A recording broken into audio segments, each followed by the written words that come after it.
Good morning, everybody. This is Exploring the Car, and I'm your host, Rock Castaldo, and I'm driving to work right now, and I am so sore.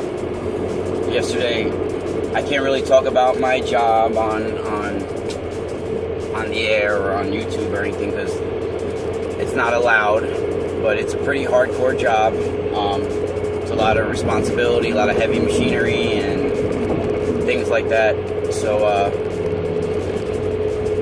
I do about anywhere from 8 to 12 hours a day of sweating labor. And like I bring two or three shirts with me every day to work. That's how much I sweat. But it's, like when you earn money this way, or earn your living this way, like you respect your money way more than if like somebody friggin' hands it to you from the state every month or something like that. Like you get a check. Like a lot of people that get a check that way spend it on drugs and this and all kinds of bullshit because they don't earn it. They didn't earn it. When you work hard to earn something, you take value in it and you appreciate it. I don't really appreciate the fact that we need money, but I appreciate the hard work.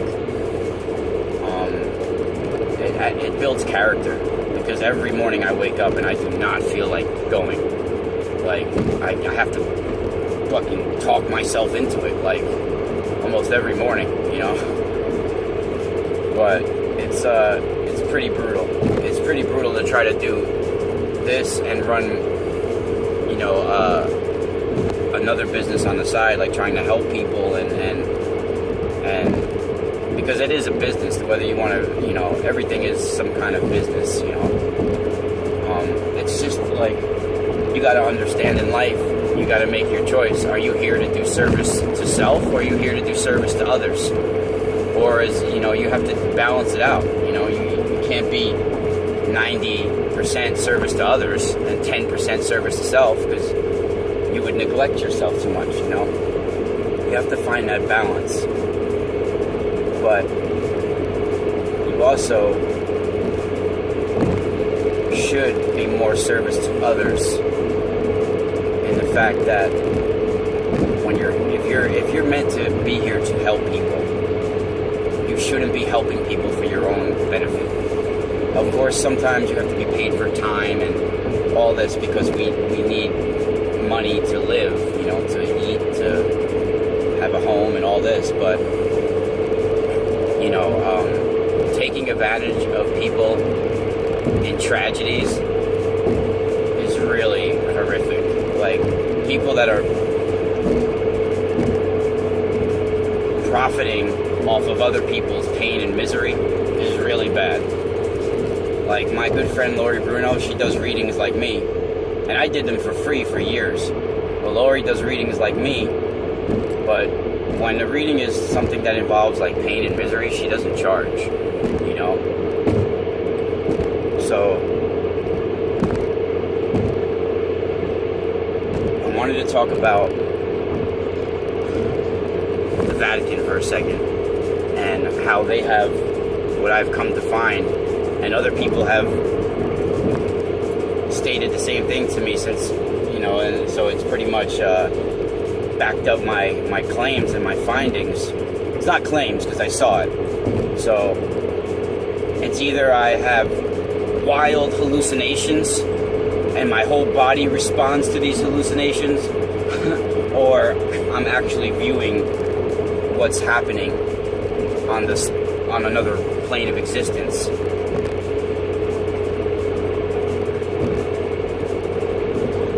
I'm finding that the Vatican, everybody knows about the archives beneath the Vatican, the vault, basically, and how they do kind of open it up to public in a way. Scholars and certain people are granted access to it, but only if they have a specific thing they're looking for, or person or subject. They only can go to that one place. They tell them exactly where it is and nowhere else. They can't browse. And there's certain areas that are off limits for sure.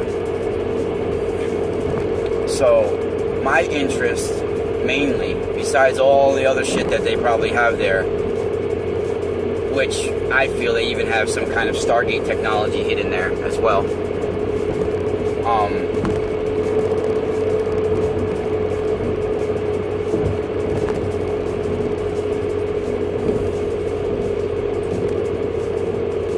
They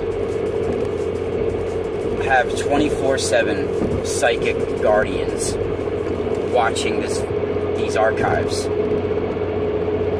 And I mean, why wouldn't they, right? So if someone tries to do a psychic viewing to look through these archives holographically, then they will run into these guardians. And I'm sure there's legions of them.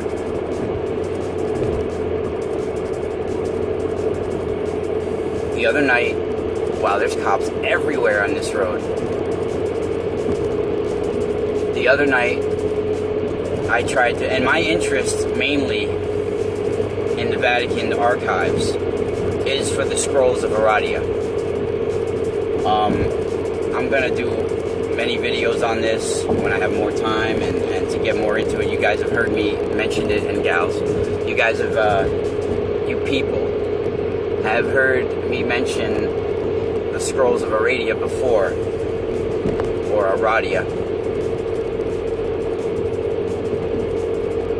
So, somewhere in the 1300s is when they took possession of these scrolls, and deciphering the scrolls, especially one of them, was, I'm sure, a task, and who knows if they still have. One of them was supposed to be of special metal, a metal-like material, and Aradia unlocked it when she ran her finger across it. Things appeared on the scroll. They almost popped out, almost like a 3D, like they raised off the page.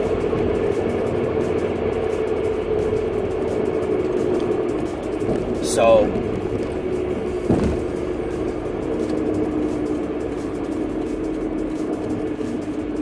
the other night I tried to do a holographic viewing of these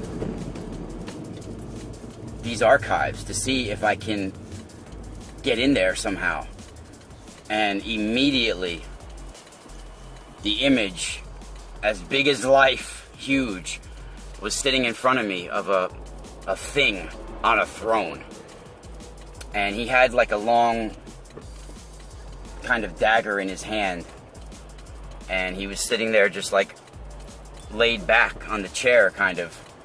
And I've seen a figure like this before. I'll do that. I'll talk about that another time.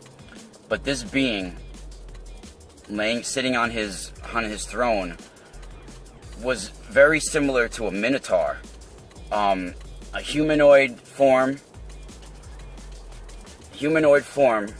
but you know, he had legs, arms, chest, everything, but his head was like a bull, and like he was blinking, like his head was like a bull, and then it blinked again, and then he was very human-like, and then it blinked again, and it was back like a bull. So I felt a magical enchantment, a dark enchantment about it as well. And behind him was a massive brick wall, really massive, and it looked like there was no ending to this wall. Like it was everywhere. It was just everything behind him was a brick wall. And on the brick wall, I saw very almost like Michelangelo type paintings and stuff. It was like murals. So this psychic guardian, I'm pretty sure, was Asmodai, who is a Goetia, and who King Solomon summoned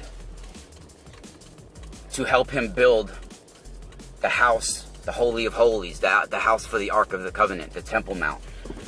And I really feel that the Vatican is employing these Goetia. These things are technology in the astral plane, on other planes of existence. They are thought form astral tulpas, guardians, minions of Semyaza and Azazel, or if you want to even call them Baphomet, or I think it's all the same being pretty much. They were created to watch over things, and this is where we get the magic from. I mean, it's not just magic, it's a astral spirit technology, you know, that interweaves with consciousness. And it's a very strong form of enchantment that can come over you from these beings. And for sure, I feel almost 100% sure that the Vatican is employing these creatures. And, you know, Solomon was working and was supposed to have bound 72 of these. And like I've talked about before, some of them, all of them, you know, that he bound or bind. Yeah, is the word. To bind them is to bound, I guess, right? It's not binded, is it? No, I don't know. Well, anyway, he locked these beings down in astral prisons and cubes. And one of them was a cube on his ring. So some of these beings can incarnate into humans. Some of them can appear in human form. Asmodai has 3 heads. Can be 3 different people. And